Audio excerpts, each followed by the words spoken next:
ظفر محسن یکی از ورزشکاران خوب افغانستان در مبارزات آزاد که کمتر کستان با این ورزشکار آشنایی کامل دارید. شب گذشته در بزرگترین رویداد سازمان PFL توانست حریف قدرتمند چچنی خودش را با 3 راند مبارزه توسط نامرات داوران شکست بدهد.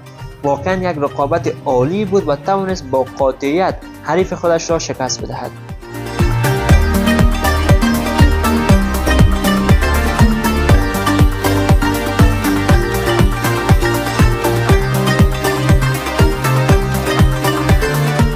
سلام و عرض ادب دوستان، خیلی خوش آمدین به یک ویدیوی جدید. باز هم برگشتیم با یک ویدیوی خیلی عالی، این بار با پیروزی 3 ورزشکار خوب ما از افغانستان، محیب عزیزی، سخی قنبری و ظفر محسن. 3 ورزشکاری بودند که دیشب توانستند در رویدادهای مختلف حریفان خودشان را شکست بدهند. واقعا رقابت‌های خیلی عالی بود. در رقابت نخست محیب عزیزی توانست حریف خودش را با یک ناکاوت وحشتناک شکست بدهد که واقعا یکی از بهترین ناکاوت‌های امسال بود. تبریک میگویم برای محیب عزیزی که توانست این رقابت خودش را پیروز شود و واقعا نظر به مسابقه قبلی خودش خیلی پیشرفت خوبی داشت و توانست پیروزی خوبی کسب بکند.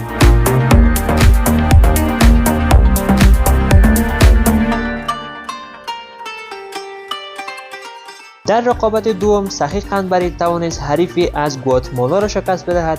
سخی قنبری که یکی از ورزشکاران خوب افغانستان هست، رقابت‌های خوبی در مبارزات آزاد انجام داده، توانست با این پیروزی ریکارد خودش را به 6 پیروزی و 1 شکست برساند که ریکارد خیلی خوبی هست و حالا 6 وین استریک دارد.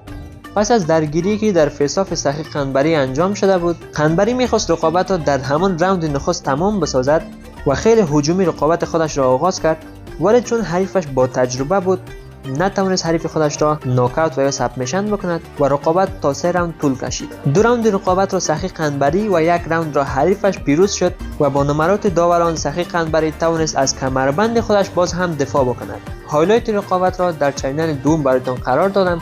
اگر تا حالا تماشا نکردید حتما بروید و تماشا بکنید.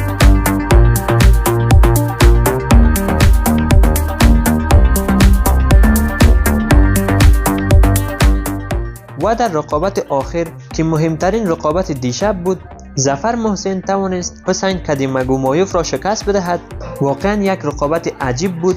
بالاتر از 95% افراد این رقابت را به نفع حریف ظفر محسن پیش بینی کرده بودند و واقعا ظفر محسن نشان داد که لیاقت خیلی بالایی دارد، استعداد خیلی خوبی دارد و نباید دست کم گرفته شود.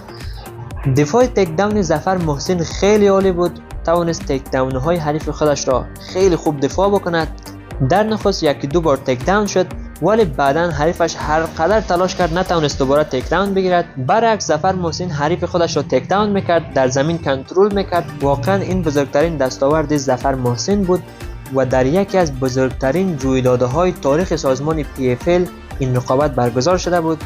در شبی که فرانسیس انگانو رینان فریرا را شکست بدهد، ظفر محسن هم حریف چچنی خودش را شکست داد. این 3 پیروزی بزرگ برای تمام مردم افغانستان مبارک.